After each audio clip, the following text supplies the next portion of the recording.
Malam itu, lantai marmer lobi menolak suaranya. Lampu gantung memantulkan kilau yang menyolok, aromanya, parfum mahal yang pernah ia kenal sebagai milik Mariana, tetap menggantung di udara seperti ejekan yang tak bisa dihapuskan. Seutas kunci ditarik, pintu besi menutup. Di telapak tangannya, sebuah kartu plastik lusuh, tebalnya seperti kertas usang, dengan nama kecil yang dia kenal sejak kecil, Don Alberto Navarro. Itu satu-satunya yang tetap ada. "Pergi, Daniel," kata Mariana tanpa menatapnya. Suaranya dingin, sempurna untuk ruang sejuk itu. Di belakangnya, Leo tertawa, seperti catatan latar yang tak relevan. Kamera kehidupan yang dulu ia bayangkan berhenti di situ, di ambang pintu yang menutup. Judulnya mungkin terdengar seperti lelucon kejam. Ditendang istri, kugunakan kartu ayah, dan bank meledak dalam kepanikan brutal. Namun saat itu bukan lelucon. Itu adalah detonator. Daniel menatap kartu itu dengan jari gemetar. Di pojok kartu ada cap kecil, hampir pudar, Legado Navarro S.A. Dari kota mana kamu menonton? Tinggalkan di kolom komentar. Dan kalau cerita seperti ini menarik buatmu, beri like. Sekarang dengarkan. Di luar, udara malam Ciudad de Mexico masih hangat, walau bukan musim yang lembab. Lampu jalan menyorot genangan minyak yang mengkilap seperti tinta. Daniel menutup jaket tipisnya, menunduk agar tidak terlihat. Ia pernah berada di situ yang lain, di atas, di barisan tamu yang menikmati canape, di pesta yang makanannya mahal dan pembicaraannya tipis. Sekarang, bau aspal dan napas orang yang lewat menjadi soundtrack. Ia tidur di bangku taman, bukan karena pilihan, melainkan pengingkaran yang ditimpakan padanya. Malam-malam itu panjang. Di teleponnya, pesan kosong, panggilan tak terjawab. Naluri yang pernah membesarkannya untuk menutupi kelemahan, untuk tetap tenang, menghilang oleh satu rasa, kehancuran identitas. Ia bukan lagi suami dari Mariana Navarro, bukan lagi menantu keluarga properti, hanya seseorang yang menelan malu dengan saldo rekening kosong. Pagi datang dengan sinar kejam. Di sebuah warung kecil, ia membeli kopi tubruk panas, lalu duduk di kursi yang kaku, memandang layar telepon. Saldo 0,00. Ada angka-angka lain, beberapa tagihan yang menunggu, nama-nama yang dulu ia abaikan. Tubuhnya di sana, pikirannya di beberapa tempat lain, tetapi satu benda kecil berada di saku jaket, kartu plastik itu. Kartu yang tak lagi berarti untuk transaksi biasa, kartu yang pernah ayahnya serahkan padanya sebagai penjaga katanya dulu. Sekarang terasa seperti obor yang membakar perangkap. Ia ingat suara ayahnya, Don Alberto, yang selalu menyamakan hidup dengan berlayar. Angkar, ayahnya bilang pada suatu sore di Veracruz, saat mereka duduk di dermaga melihat kapal kecil. Kita butuh jangkar bukan untuk menahan kapal di tempat yang sama, tapi untuk tahu kapan harus menambat pada sesuatu yang lebih besar. Kata-kata itu selalu samar, tapi sekarang seperti peta. Ada sesuatu di dalam kata angkra yang tak pernah ia pahami. Sebuah klausul, sebuah ketentuan yang ditulis di dalam dokumen-dokumen tua keluarga.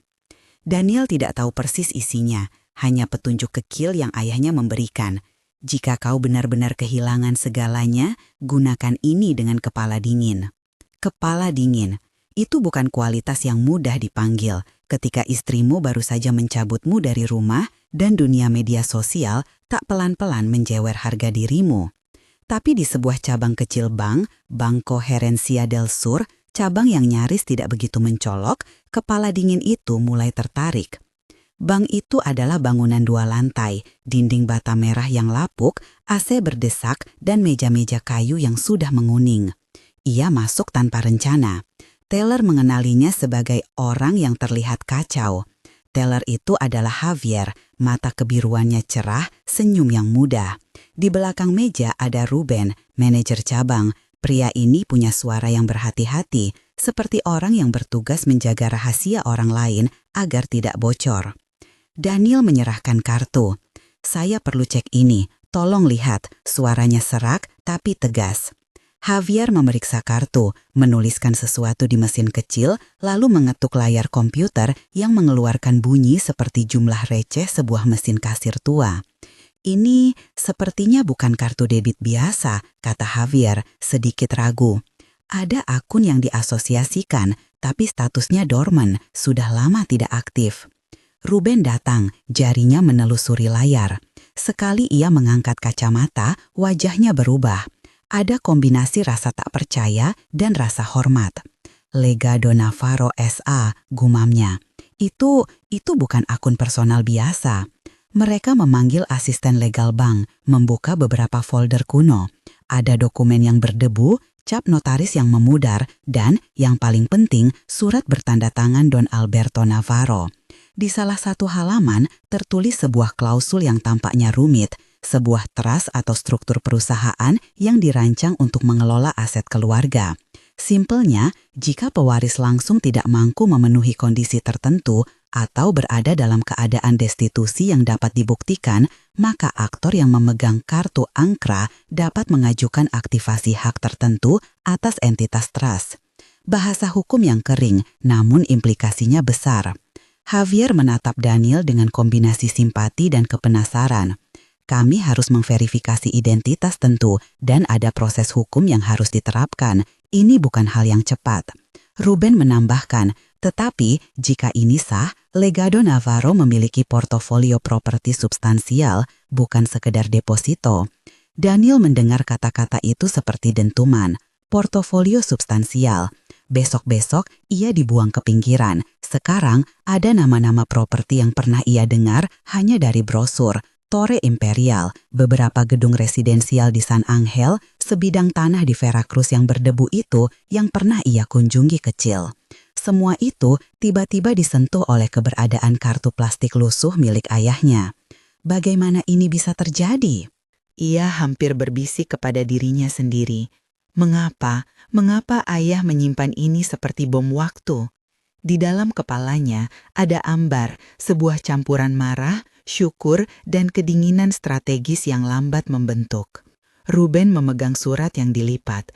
Ada sebuah pasal khusus yang jika diajukan tidak langsung memberikan akses ke kas. Ia menjelaskan suara yang berusaha menyeimbangkan antara kewaspadaan dan ketertarikan.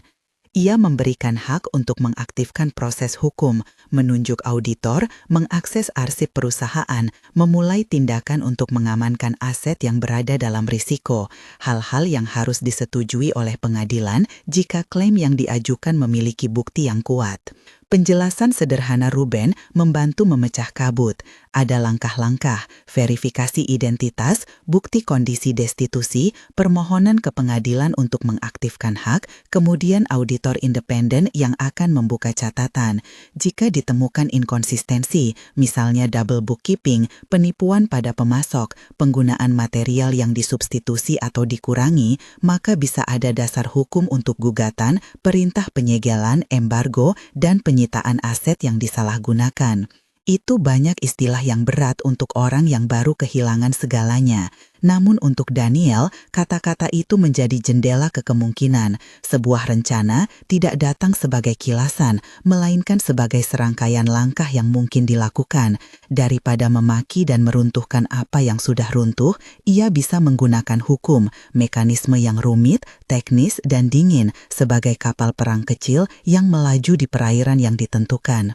Ruben menutup folder. Saya harus melaporkan ini ke kantor pusat. Prosedur akan memakan waktu. Tetapi Anda harus tahu, ada kekuatan di nama ini yang bisa mengguncang beberapa hal. Jika semua itu taksiran benar, Anda punya alasan untuk membuka audit.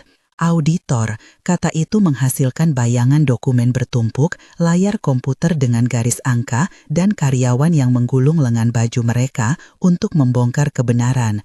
Daniel merasa adrenalin mengalir. Kembali ke jalan, dia duduk di dekat halte bis sambil memandangi kartu itu.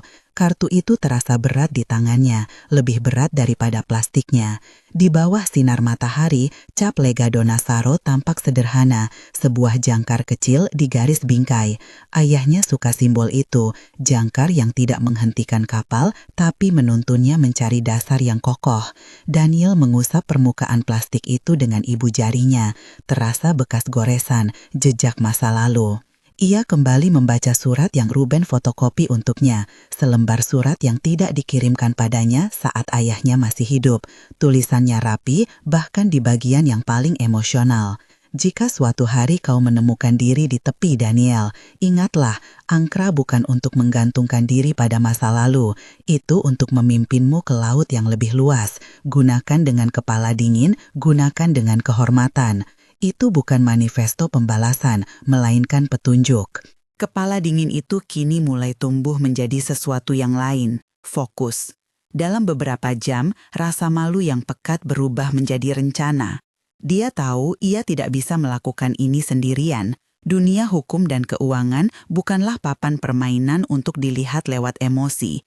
Ia membutuhkan otak yang tak berbau perasaan, tangan yang tahu bagaimana memanfaatkan celah keadaan, orang yang memberitahu kapan harus bertanya, kapan harus menekan, seseorang yang paham bagaimana membeli piutang, bagaimana mengamankan pemasok, bagaimana menerjemahkan bukti akuntansi ke bahasa yang dipahami hakim. Salah satu nama muncul dari daftar kontak tua, Sergio. Beberapa tahun lalu, sebuah pertemuan singkat di sebuah restoran membuatnya terkesan, seorang konsultan yang tidak sentimental, tajam, dan mampu mengorganisir perang lintas meja rapat. Daniel menghubungi nomor itu dengan tangan sedikit gemetar, nada sambung panjang.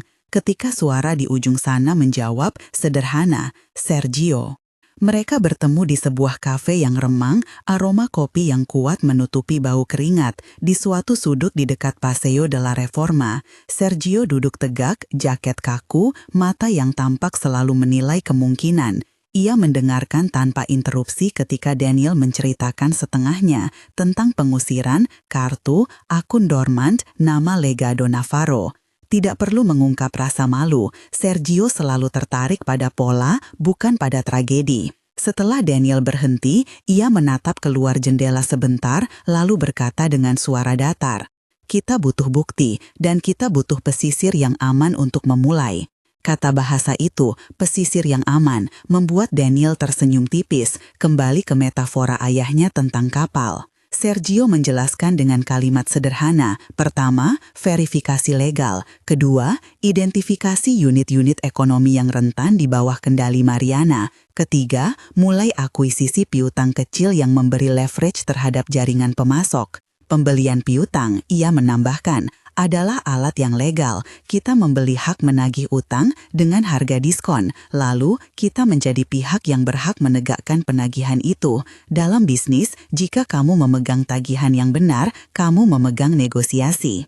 Daniel mengangguk walau belum sepenuhnya memahaminya. Sergio menggambar cepat di serbet. Pemasok A terikat kontrak dengan perusahaan Mariana. Jika kita membeli piutang pemasok A, kita mampu memaksa renegosiasi atau setidaknya mengintervensi arus kas. Jika beberapa pemasok terdampak, menuntut tindakan hukum karena dikriminalisasi dengan suplai material jelek atau double invoicing, kita punya basis untuk mengajukan audit, dan audit bisa memicu tindakan hukum yang lebih besar, penyitaan, perintah penyegelan, bahkan tindakan pidana jika ditemukan unsur penipuan dalam skala besar. Sederhana bukan? Sergio tersenyum tetapi bukan senyum yang hangat. Ia adalah orang yang melihat perang sebagai urutan matriks. Bukan cepat, ia menambahkan, bukan tanpa risiko, tapi ini bukan balas dendam dengan palu.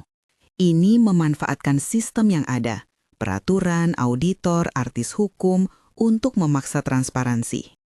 Mereka memutuskan langkah pertama pragmatis, data. Mereka perlu catatan pemasok, faktur, kontrak kerja, laporan kualitas material. Mereka perlu jejak distribusi, bukti pembayaran, dan kesaksian dari pekerja yang pernah merasakan bahan bangunan murah yang dipasang di proyek Mariana. Daniel teringat pada beberapa pekerja yang dulu bekerja untuk proyek Mariana di sebuah kompleks perumahan distrik utara. Orang-orang yang bekerja di bulan-bulan ketika proyek tiba-tiba menawar upah atau ketika material tiba dengan label yang sama namun kualitas yang berbeda. Ia mulai punya daftar nama. "Ambil waktumu," kata Sergio. "Kita bangun langkah satu demi satu. Pertama, verifikasi legal. Kita bawa surat Don Alberto ke pengacara spesialis trust. Lalu, kita cek ledger internal perusahaan melalui auditor yang netral. Sambil itu, kita mulai proses akuisisi piutang kecil dari pemasok yang mau menjual. Itu akan memaksa mereka memasang badan hukum kita ke dalam permainan." Malam itu, Daniel pulang. Jika pulang artinya kembali ke sebuah ruangan sewaan sempit di sudut yang tak pernah ada dalam videonya di masa lalu. Ia duduk di ranjang, memandang langit-langit yang retak. Di mejanya, kartu plastik itu tergeletak seperti kompas. Ia merasakan sesuatu yang tidak lagi sesederhana pedih. Ada tugas, ada tanggung jawab yang tidak hanya pada dirinya, tetapi juga pada orang-orang yang pernah dicurangi oleh mesin keuangan itu. Para tukang, para pemasok kecil, keluarga yang berharap gaji datang setiap minggu. Ia memikirkan kembali kata-kata ayahnya. Angkra bukan hanya untuk menambat pada masa lalu. Sekarang, ia mengerti sedikit. Angkra adalah legitimasi untuk menarik kapal ke laut yang lebih besar. Dalam konteks ini, itu berarti menggunakan struktur hukum keluarga sebagai instrumen untuk memperbaiki, bukan sekedar menenggelamkan siapapun. Di beberapa hari berikutnya, montaj kehidupan praktis dimulai. Pagi-pagi ia berada di satu kantor pengacara, memperlihatkan surat-surat yang berdebu. Siang ia bertemu dengan pemilik toko bahan bangunan yang dulu memasok proyek Mariana, menawarkan sedikit uang untuk hak menagih. Malam, ia menyusun daftar akun email, menyalin faktur-faktur yang tampak aneh. Pekerjaan itu kotor, administratif, menuntut ketekunan. Tapi setiap kertas yang masuk adalah potongan puzzle yang semakin lengkap. Ada momen tertentu yang membekas. Seorang perempuan paruh baya, Maria, mantan mandor di proyek Mariana, malu-malu menyerahkan sebuah amplop kecil. Di dalamnya, beberapa lembar nota dan selembar foto. Foto itu menunjukkan truk berlabel perusahaan Mariana sedang memuat material. Di pojok foto ada detail rekat. Bahan yang disuplai terlihat berbeda warnanya, lebih pucat, kualitas yang buruk. Maria menangis pelan saat menceritakan bagaimana pekerja menolak untuk memasang beberapa batako karena retaknya terlihat jelas pada hari kedua dipasang. Mereka bilang, "Siapkan tanganmu, karena kita tidak punya pilihan," katanya. Daniel merasakan dingin di punggungnya. Ini bukan lagi rumor, ini bukti.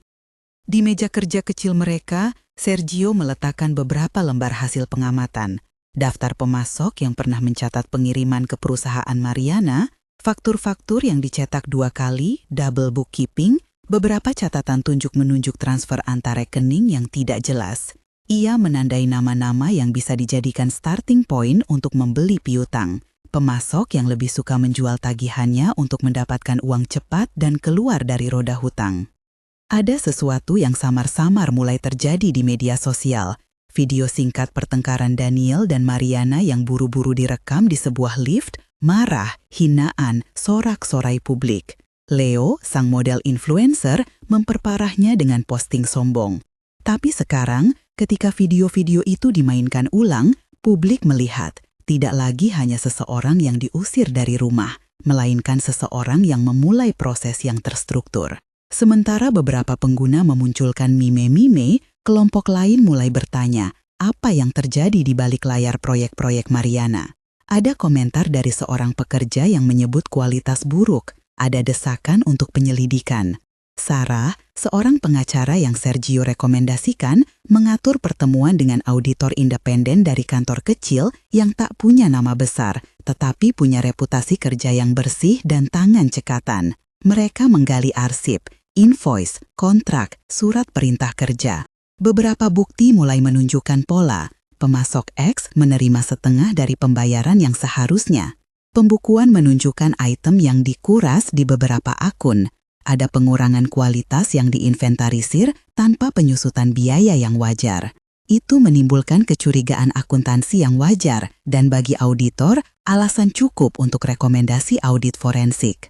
Namun semuanya masih berada di ambang. Langkah-langkah awal ini membutuhkan waktu, izin, dan terpenting strategi komunikatif.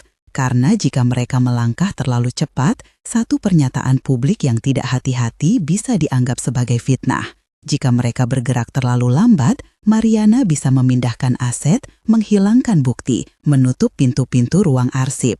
Di antara tumpukan dokumen, Daniel mulai memperhitungkan risiko-risiko itu.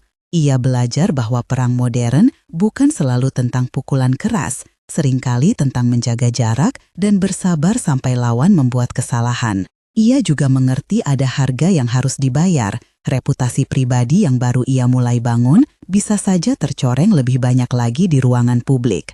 Ia harus menerima larangan-larangan. Ia harus bermain menurut aturan, bahkan ketika aturan itu lamban dan memuakkan. Suatu malam, saat ia mengantarkan beberapa fotokopi ke meja Sergio, ia melihat di layar ponsel Sergio sebuah notifikasi. Ada transfer masuk kecil ke rekening bisnis baru mereka. Jumlah tak besar, tetapi berasal dari seorang pemasok kecil yang tak ingin namanya disebut. Beli piutang berhasil, Sergio berkata. Ini baru awal. Dengan beberapa piutang yang kita pegang, kita bisa mulai mengendalikan arus kas pada beberapa proyek. Itu memberi kita leverage untuk memanggil auditor dengan argumentasi kuat. Ada kepentingan kreditor dalam memastikan transparansi. Daniel menoleh pada kartu plastik di dompetnya, Ankra, dan tanpa disadari, tangannya mengelus permukaannya. Ada stempel mental yang menegaskan, ini bukan sekedar balas dendam, ini usaha untuk memperbaiki. Ia memikirkan Maria dan para pekerja lainnya, wajah mereka yang lelah namun tetap bekerja. Bayangan itu memberi bahan bakaran yang berbeda dari nafsu amarah, sebuah misi yang pada akhirnya lebih besar dari dirinya. Tetapi di tepi medan itu ada juga bayangan yang mengancam. Mariana yang tak akan gentar, Leo yang kejam dan suka pamer, jaringan pengacara dan penasihat keuangan yang siap menutup celah. Mereka semua bagian dari sistem. Mereka punya waktu, sumber daya, dan cara mengelabui publik. Daniel tahu ini akan menjadi pertempuran yang panjang. Pada titik ini, rencana mereka mulai menampakkan bentuk. Ada dokumen yang harus diajukan ke pengadilan, ada bukti-bukti yang harus dikumpulkan, ada piutang yang harus dibeli, ada pemasok yang harus dilindungi, dan ada sebuah strategi komunikasi untuk menjaga momentum berita tanpa terjebak menjadi arogan. Malam sebelum pengajuan awal, Daniel berdiri di jendela apartemennya yang sederhana, menatap kota yang tidak tidur. Di kejauhan, lampu-lampu San Angel berkedip seperti kapal-kapal di lautan besi. Ia memegang kartu itu di tangannya, mengingat wajah ayahnya yang selalu percaya bahwa jangkar bukan untuk menyerah pada batu tumpuan yang salah, tetapi mencari dasar baru yang lebih kokoh. Ia tahu kini, ia memilih laut yang lebih luas. Di meja, map berisi salinan surat Don Alberto, beberapa faktur, foto material murah, dan daftar nama-nama pemasok. Sergio memasukkan sebuah flash disk kecil ke laptop dan menatap Daniel dengan mata yang tidak menilai, melainkan menunggu komando. Besok kita mengajukan verifikasi identitas dan bukti pemenuhan klausul, katanya. Jika hakim mengizinkan, kita bukan hanya membuka audit, kita menempatkan administrator sementara di bawah Legado Navarro yang akan memulai proses penguncian aset yang berisiko. Daniel mengangguk, ia merasakan detak jantungnya bertambah. Di luar ada suara klakson, tawa, kehidupan yang tidak peduli. Di dalam ada rencana yang menunggu pemicu. Ia menutup mata sejenak, membayangkan kapal yang ia ajarkan oleh ayahnya. Kapal yang kini bukan lagi miliknya, namun ia diberi hak kecil sebagai pewaris untuk menaruh jangkar pada titik yang strategis. Ia memegang kartu itu di tangannya, mengingat wajah ayahnya yang selalu percaya bahwa jangkar bukan untuk menyerah pada batu tumpuan yang salah, tetapi mencari dasar baru yang lebih kokoh. Ia tahu kini, ia memilih laut yang lebih luas. Di meja, map berisi salinan surat Don Alberto, beberapa faktur, foto material murah, dan daftar nama-nama pemasok. Sergio memasukkan sebuah flash disk kecil ke laptop dan menatap Daniel dengan mata yang tidak menilai, melainkan menunggu komando. Besok kita mengajukan verifikasi identitas dan bukti pemenuhan klausul, katanya. Jika hakim mengizinkan, Kita bukan hanya membuka audit, kita menempatkan administrator sementara di bawah Legado Navarro yang akan memulai proses penguncian aset yang berisiko. Daniel mengangguk, ia merasakan detak jantungnya bertambah. Di luar ada suara klakson, tawa, kehidupan yang tidak peduli. Di dalam ada rencana yang menunggu pemicu. Ia menutup mata sejenak, membayangkan kapal yang ia ajarkan oleh ayahnya, kapal yang kini bukan lagi miliknya, namun ia diberi hak kecil sebagai pewaris untuk menaruh jangkar pada titik yang strategis. Jika segalanya berjalan sesuai rencana, angkra itu akan menambatkan kapal bukan pada batu karang yang semula memaksanya karam, melainkan pada sebuah dermaga yang memungkinkan konstruksi baru, perumahan subsidi, pusat pelatihan untuk pekerja bekas kontraktor Mariana, dan rekonstruksi integritas bisnis lokal. Namun masih ada satu hal yang menggantung seperti awan tebal. Publik masih belum mengetahui skala masalah, Mariana belum terpojok secara hukum, dan tindakan awal mereka, pembelian piutang dan permohonan audit, masih berada di ambang pintu. Sebuah gerbang mekanis menunggu kunci yang tepat, legal dan taktis untuk membuka. Di luar jendela, lampu jalan membentuk pola seperti jalur peta kecil. Daniel menghela napas. Ia menaruh kartu angkra di atas meja, berdiri, dan menatap pantulan dirinya di kaca. Wajahnya berbeda, bukan lagi orang yang baru saja diusir dari rumah, bukan juga sosok sempurna. Ia adalah titik peralihan antara malu yang menelan dan tekad yang menunggu ledakan. Ketika malam menutup, satu hal jelas, pertempuran ini bukan soal harta semata. Ini tentang mengubah aturan permainan, dan untuk itu, ia harus bersiap melakukan langkah yang tak hanya akan mengguncang bank, tetapi juga akan memaksa kota yang acuh ini melihat ke dalamnya. Besoknya, matahari naik tanpa belas kasihan lagi. Daniel berdiri di depan pengadilan kecil yang mengurusi perkara perusahaan dan trust keluarga. Kartu angkra terlipat rapi di saku jaketnya seperti janji yang harus ditepati. Di dalam, suara langkah sepatu, kertas yang digesekkan, dan bau tinta basah. Mereka menyerahkan berkas, salinan surat Don Alberto, testimoni saksi-saksi pemasok, hasil awal pemeriksaan auditor independen, serta pernyataan pembelian piutang yang mulai menempatkan mereka sebagai kreditor aktif. Pengacara mereka, Sarah, bergerak cepat, menyusun permohonan untuk verifikasi dan penunjukan administrator sementara di bawah payung Legado Navarro S.A. Permintaan itu pada dasarnya meminta pengadilan, izinkan kami membuka catatan perusahaan, tunjukkan auditor, dan sementara itu, jika ada indikasi risiko pada aset publik, keluarkan perintah penyegalan sementara, embargo, untuk mencegah pemindahan barang atau dokumen. Hakim membaca ringkasan itu dengan alis terangkat. Hukum memang lambat, tapi tidak buta. Keberadaan faktur yang tampak digandakan, double bookkeeping, laporan kualitas yang berbeda dengan penerimaan di lapangan, serta testimoni beberapa pekerja memberi cukup bahan untuk sekadar memerintahkan penyelidikan lebih dalam. Paling tidak, kata hakim, ada dasar yang cukup untuk menempatkan segel administratif pada beberapa aset sampai audit forensik selesai. Itu bukan vonis, itu adalah tirai yang diturunkan untuk mencegah perubahan keadaan. Untuk Daniel, itu adalah lampu hijau awal. Begitu perintah keluar, puluhan hal kecil terjadilah serentak. Notifikasi resmi dikirim ke perusahaan Mariana, mereka menutup beberapa akses ke gudang, pegawai-pegawai administrasi yang bertanggung jawab atas dokumen pangkalan disuruh menunggu. Ada cap besar pada dokumen tertentu, stempel AC Dorado yang segera menjadi simbol publik bahwa sesuatu sedang terjadi.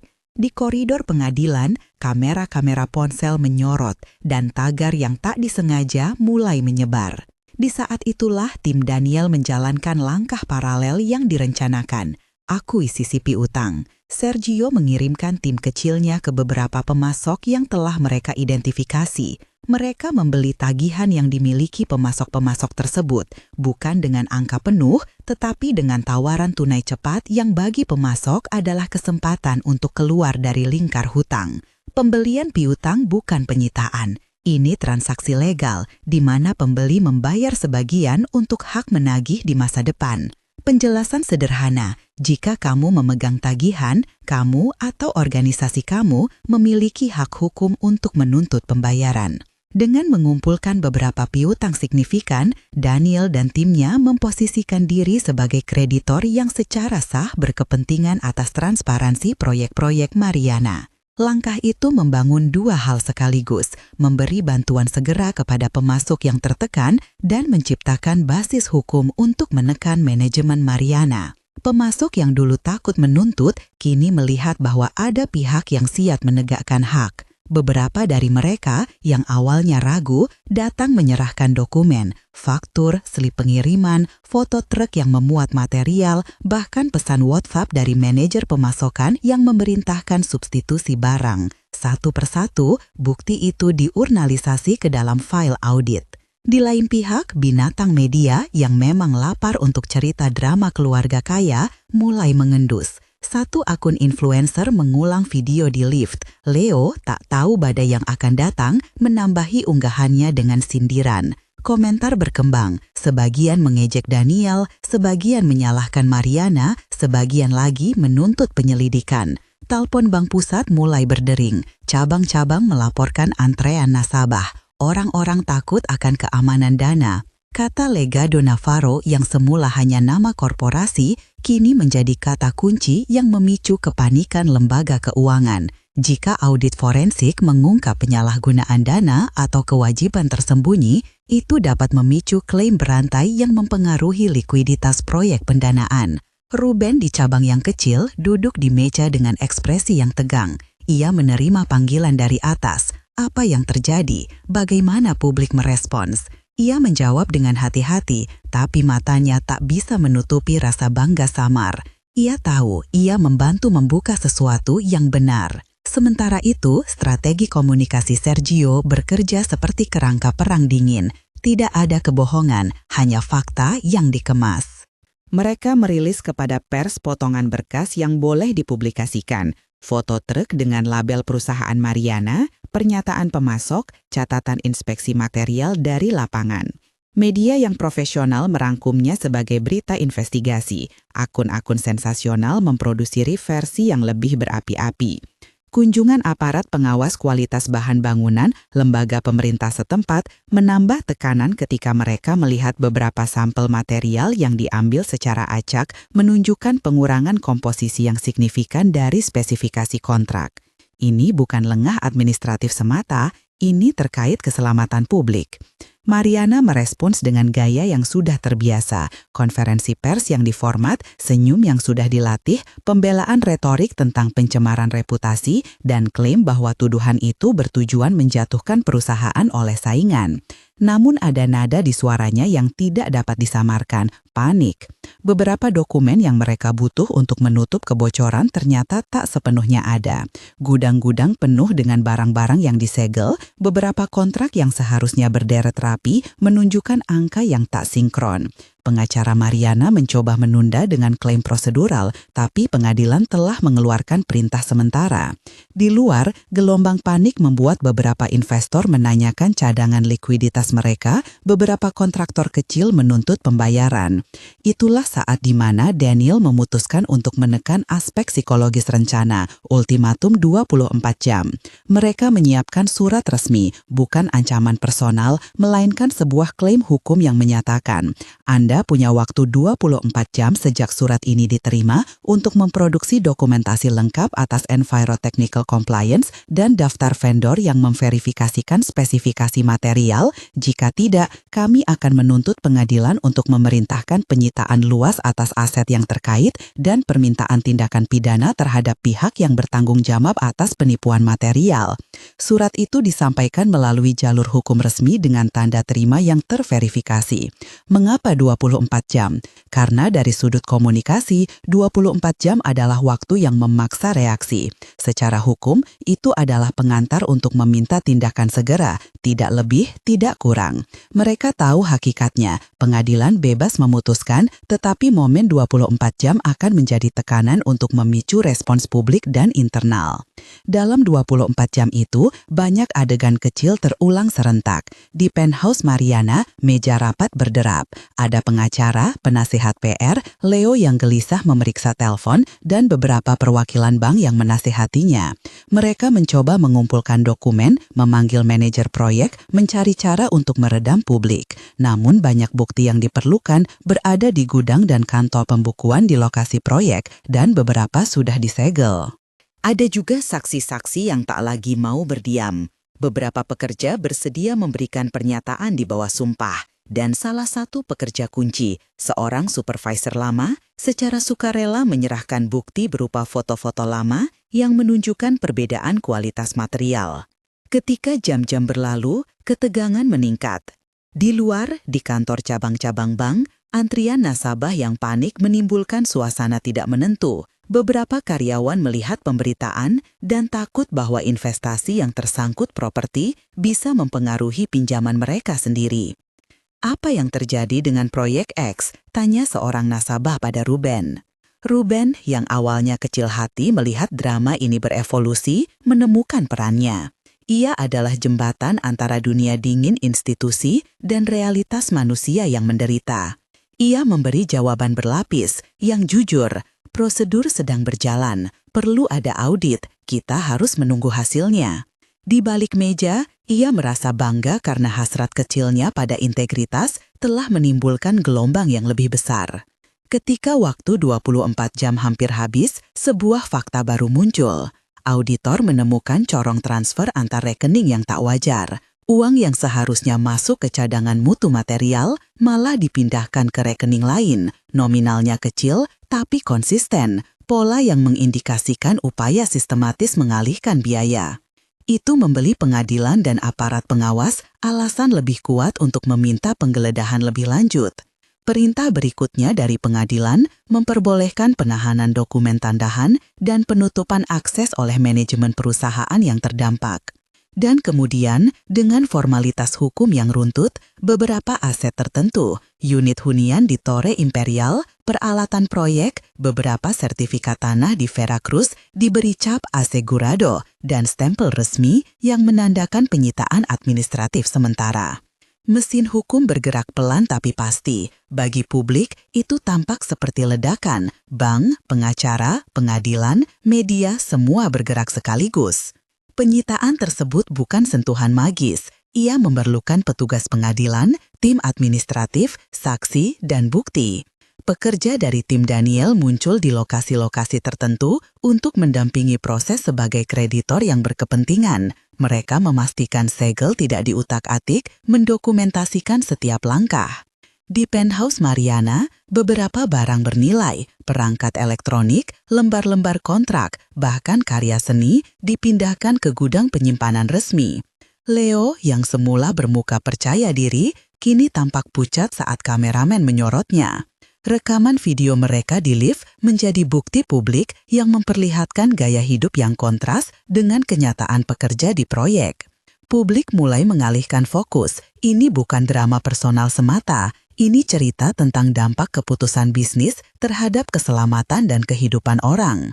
Dan ketika media semakin menggali, muncullah titik balik yang krusial, bukti penggunaan material berbahaya. Seorang inspektur teknis setelah mengambil sampel di sebuah rumah yang baru saja selesai dibangun oleh salah satu proyek Mariana, menemukan lapisan bahan yang tidak sesuai dengan standar. Penemuan itu, bukti laboratoris, analisis komposisi, kesaksian pekerja yang menyebutkan campuran yang berbeda, mengubah arah cerita dari sekadar penyalahgunaan buku besar menjadi potensi tindak pidana yang mengancam keselamatan publik. Lembaga penegak hukum akhirnya turun untuk melakukan penyidikan pidana dalam ranah perlindungan konsumen dan keamanan bangunan. Pengadilan memang harus memverifikasi semua hal, tetapi ancaman hukum pidana yang muncul membuat ruang pergerakan Mariana semakin sempit. Penangkapan Mariana tidak berbentuk drama televisi. Ia adalah prosedur yang dingin dan formal. Pihak kepolisian melakukan pemanggilan resmi setelah mendapatkan izin untuk tindakan penyidikan. Saat petugas datang, Mariana mencoba bernegosiasi. Pengacaranya menuntut waktu lebih. Namun, bukti untuk kecurigaan tindakan kriminal, pengalihan dana yang berkaitan dengan keamanan material, penggunaan dokumen yang tidak sah, dan testimoni teknis yang mendukung memberi dasar cukup untuk menempatkannya dalam tahanan sementara sambil penyidikan berlangsung. Penangkapan itu menyebabkan ledakan reaksi di media sosial. Sebagian mengecam, sebagian lagi takjub melihat akuntabilitas bergerak ke hadapan publik. Leo, yang selalu memikirkan citra, melihat kontrak-kontraknya dibatalkan dan endorsement yang hilang. Karirnya runtuh saat brand-brand besar menarik diri, takut terikat dengan kasus yang melibatkan praktik berisiko. Di tengah itu semua, Daniel tak pernah terpancing untuk melakukan perayaan yang berlebihan. Ia tahu betul bahwa hukum dapat memberi keadilan, tapi juga dapat dibengkokkan. Ia merasakan kesedihan melihat seseorang yang pernah menjadi milik masa lalunya kini menghadapi jeruji besi. Ternyata, ini bukan soal balas dendam tebang panggung, melainkan tanggung jawab yang harus dipikul ketika keputusan pribadinya atau organisasi berdampak pada orang banyak. Ia menoleh pada foto ayahnya, pada kata-kata tentang angkra. Ayahnya takkan senang melihat orang yang dimarahi tanpa dasar, tapi ia pasti mengangguk jika tujuan akhirnya mengembalikan martabat orang yang dirugikan. Sementara proses hukum berjalan, tim Daniel berfokus pada hal lain, meminimalkan kerusakan yang telah terjadi kepada korban usaha curian Mariana. Mereka menegosiasikan dengan pemasok agar prioritas penyelesaian diberikan kepada pekerja yang belum dibayar dan mengupayakan pembayaran parsial segera dari dana yang disegel untuk membiayai kebutuhan dasar para keluarga pekerja. Sergio, yang biasanya dingin, menunjukkan sisi lain. Ia mengatur buffer keuangan sementara untuk mendukung keluarga yang paling membutuhkan. Pembelian piutang, yang semula juga terlihat sebagai langkah strategis, kini berfungsi sebagai alat solidaritas, membayar tagihan, memastikan tukang bangunan tetap bisa memberi makan keluarga. Ada satu adegan yang kecil tetapi bermakna. Javier, sang teller yang membantu membuka layar akun dormant, diundang oleh Daniel untuk menerima satu pengakuan sederhana.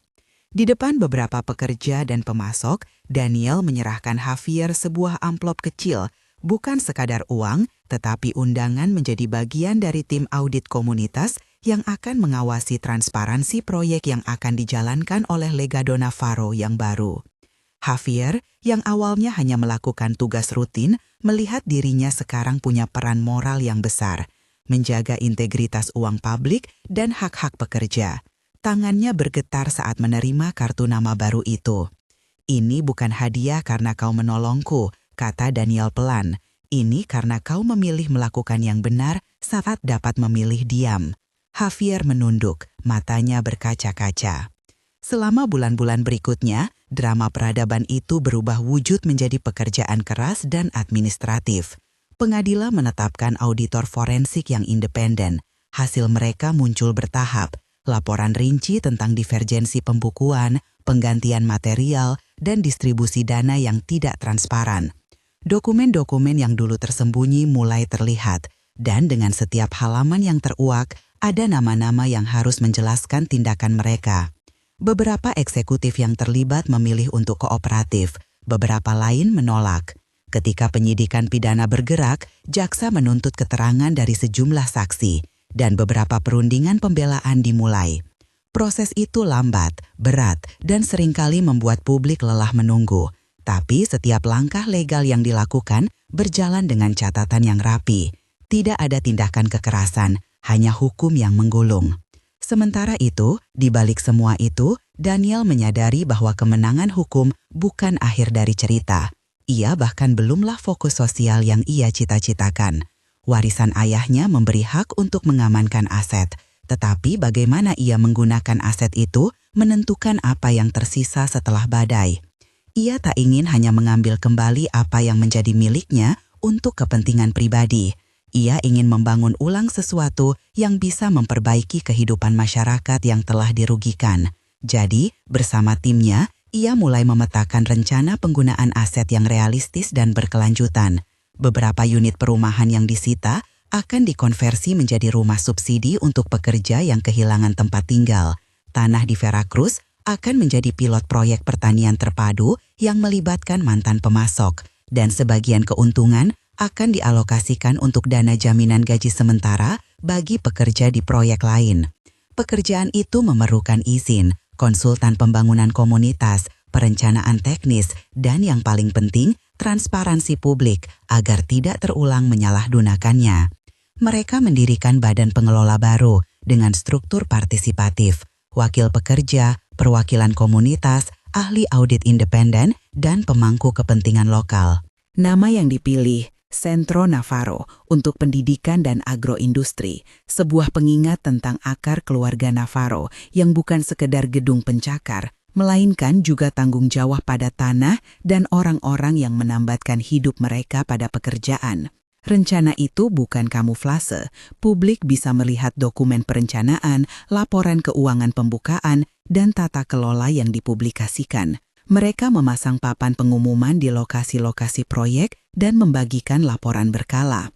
Keterlibatan masyarakat harus nyata, bukan sekedar kata-kata.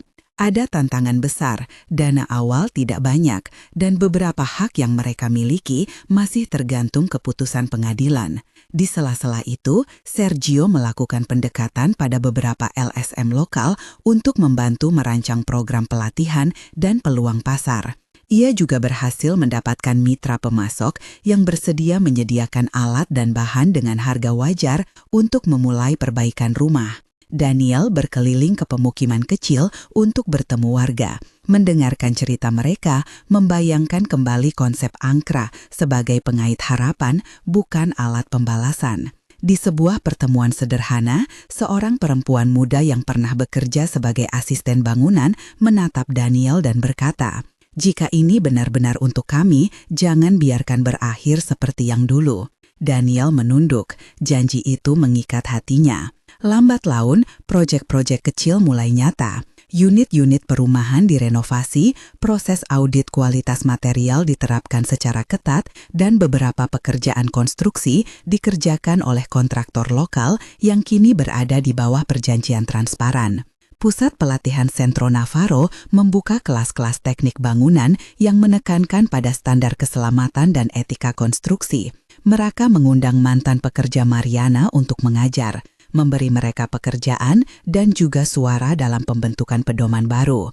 Program pertanian di Veracruz dimulai sebagai pilot yang menangani pemulihan tanah dan pelatihan bertani modern. Hasil pertama, hujan pertama setelah musim kemarau, mereka panen kecil pertama. Semua itu memberi bukti bahwa sumber daya yang dulu digunakan untuk keuntungan sepihak kini dapat mengalir kembali ke komunitas. Media yang semula mengangkat drama keluarga kini mulai merekam perubahan, menyoroti transformasi dari konflik keluarga dan bisnis menjadi upaya rekonstruksi sosial. Ada juga kritik, beberapa komentator menyebut Daniel oportunis, ada yang mencurigai motifnya. Daniel terima semua itu sebagai bagian dari proses. Ia tahu reputasi dan niat baik seorang tidak pernah cukup untuk menutup luka yang telah dibuat. Tapi ia juga tahu bahwa aksi nyata, bukti transparansi, dan hasil yang dirasakan oleh komunitas lebih meyakinkan daripada kata-kata. Di pengadilan, proses hukum melanjutkan jalan panjangnya. Beberapa tuntutan pidana terhadap Mariana dan beberapa manajer proyek diarahkan ke sidang. Pembelaan berargumen komplikasi manajerial dan delegasi tugas. Kasus-kasus itu rumit. Mereka memerlukan bukti teknis yang kuat, saksi-saksi yang kredibel, dan kerjasama lembaga regulator. Daniel menghadiri beberapa sidang, bukan sebagai pembenci, tetapi sebagai saksi yang menyampaikan apa yang ia tahu. Dalam beberapa kesempatan, ia melihat Mariana dari kejauhan, tidak marah tetapi murung. Hukum akan menentukan nasib hukumnya. Bagi Daniel, ini menjadi pelajaran berat bahwa kebenaran kadang memakan jalannya sendiri, lambang keadilan yang bukan miliknya. Di antara momen-momen administratif itu, satu event kecil menjadi simbol perubahan, hari pembukaan Centro Navarro, di mana beberapa pekerja yang dulu kehilangan gaji berdiri di podium kecil untuk memotong pita bersama dengan Daniel. Foto ayahnya tampak di latar belakang, namun bukan dalam konteks kejayaan, melainkan sebagai pengingat. Apa arti warisan itu? Ada tepuk tangan, beberapa air mata, dan Paulina, mantan mandor yang dulu menyerahkan amplop, berbicara tentang kegigihan komunitas. Kita tidak mau belas kasihan, katanya, suara yang tegas. Kita mau peluang. Daniel menatap audiens. Ia merasakan sesuatu yang lebih dari kemenangan pribadi. Ini adalah konstruksi kolektif. Kisah Leo menutup bab sendiri. Kontraknya yang awalnya bernilai besar di dunia mode dan endorsement hilang satu persatu. Ia mencoba menjelaskan lewat video yang diedit dengan rapi, meminta maaf, mengklaim ketidaktahuan. Namun dunia influencer tak selalu memberi ruang kedua. Merek besar tidak mau resiko. Leo kehilangan penghasilan utama dan lebih parah, reputasinya tercoreng oleh asosiasi dengan skandal. Ada pelajaran pahit tentang harga citra yang dibangun tanpa tanggung jawab. Sementara itu, Ruben yang awalnya hanya manajer cabang biasa mendapat pengakuan kecil. Rekan-rekannya di bank pusat memuji tindakannya yang hati-hati serta inisiatifnya membuka layanan bagi orang-orang yang mencari kejelasan tentang rekening mereka. Ia menerima panggilan dari kantor pusat untuk berdiskusi soal peningkatan tata kelola cabang, tapi Ruben tak pernah mencari sorotan. Ia ingin memastikan hal seperti ini tidak lagi terjadi. Akuntabilitas harus dimulai dari rantai paling bawah. Akhirnya, setelah bulan-bulan panjang penyelidikan, beberapa hasil mulai mengerut. Ada tuntutan pidana terhadap beberapa eksekutif yang terkait dengan penipuan akuntansi dan penggunaan material yang berbahaya. Mariana sendiri menghadapi dakwaan yang berat, tetapi proses pengadilan masih berjalan dan hukum memberi ruang pembelaan. Terlepas dari itu, yang paling terasa di lapangan adalah perubahan nyata. Rumah-rumah direnovasi, gaji tertunda dibayar sebagian, program pelatihan berjalan, anak-anak pekerja sekarang mengikuti kursus beasiswa yang didanai oleh dana Legado sementara. Legado Navarro yang semula menjadi alat ekonomi keluarga, kini sedang direposisi menjadi instrumen pemulihan sosial. Di penghujung semua itu, Daniel menemukan waktu untuk melakukan hal paling sederhana. Ia menepi ke bukit kecil yang menghadap lahan yang sedang ditata di Veracruz. Angin laut yang lembut mengingatkannya pada dermaga-dermaga tua dan kata-kata ayahnya tentang jangkar. Kartu angkra ada di sakunya. Ia mengeluarkannya, menatap capnya yang pudar. Segala ambisi yang memicunya dulu telah berubah menjadi sesuatu yang berskala lebih luas, tanggung jawab. Matahari sore menyilaukan, mengubah lahan yang gersang menjadi hamparan keemasan. Ia tersenyum tipis, bukan puas, melainkan lega. Sergio berdiri tidak jauh, meneguk kopi hitam. Kau tahu, katanya, banyak orang melihat ini sebagai balas dendam. Padahal ini hanya peralihan tatanan, dari penggunaan aset untuk keuntungan pribadi menjadi penggunaan aset untuk kepentingan publik. Aku juga takut menjadi orang yang hanya mengganti satu cap dengan cap lain, jawab Daniel. Tapi aku ingin memastikan ini bertahan. Aku tak mau Legado turun menjadi lagi ruang keegoisan. Mereka terdiam sebentar. Di bawah, beberapa pekerja sedang menanam pohon kecil sebagai bagian dari program reboisasi proyek pertanian. Seorang anak kecil berlari mengangkat segenggam tanah, menumpahkan tawa. Suara itu seperti bukti paling jelas bahwa sesuatu telah berubah. Epilognya bukan tanpa luka. Banyak yang kehilangan reputasi, ada yang kehilangan pekerjaan, dan proses hukum masih berjalan dengan benang-benang ketidakpastian. Namun ada juga yang menemukan kembali kertas, alat, dan harapan. Daniel pernah menjadi orang yang tidur di bangku taman. Kini ia duduk di kursi yang berbeda, bukan karena kekuasaan, melainkan karena tanggung jawab yang ia pilih untuk emban. Warisan ayahnya bukan mengenai gedung atau rekening semata, tetapi tentang pilihan untuk menambatkan kapal pada tempat yang benar. Di kantor kecil Centro Navarro, Javier menggantung sebuah bingkai, fotonya bersama Daniel dan selembar sertifikat penghargaan untuk integritas pelayan publik. Ia menatapnya kadangkala, mengingat malam ketika ia memilih untuk membuka layar lama yang kemudian mengguncang sebuah sistem. Di sebuah rapat komunitas, Ruben memberikan laporan pertamanya sebagai peninjau independen, menandai sebuah bab baru untuk memperkuat tata kelola. Di akhir hari, Daniel berdiri di halaman yang mula-mula ia bayangkan, sekarang dipenuhi rumah-rumah kecil yang aman, taman komunitas, dan satu ruang kelas kecil dengan tulisan Centro Navarro di pintunya. Ia menyentuh kartu plastik tuai-tua yang kini ditempatkan dalam bingkai kaca di meja direktur. Barang itu sudah tak lagi cocok untuk transaksi perbankan, tetapi simbolnya tetap hidup. Di suatu detik sunyi, ia berkata keras pada diri sendiri, sebuah janji kecil, kita akan menjaga ini. Kisah itu bisa diakhiri dengan kemenangan mutlak atau tragedi abadi. Nyatanya, ini adalah cerita yang berjalan di antara keduanya. Hukum yang mengulur, masyarakat yang menyembuhkan sedikit demi sedikit, dan individu yang memilih untuk merombak cara lama. Bagi Daniel, yang paling penting bukan gelar yang ia raih atau dokumen yang ia dapatkan, melainkan wajah-wajah yang kini punya kesempatan untuk membangun kembali hidup mereka. Jika kamu mengikuti sampai sini dan cerita ini menyentuh sesuatu di dalam, apakah balas dendam seperti ini adil? Apakah sistem bisa digunakan untuk menegakkan keadilan tanpa menjadi cermin kebencian? Tuliskan pendapatmu di kolom komentar dan jangan lupa subscribe untuk cerita-cerita lain tentang keadilan, kegagalan, dan perbaikan nyata.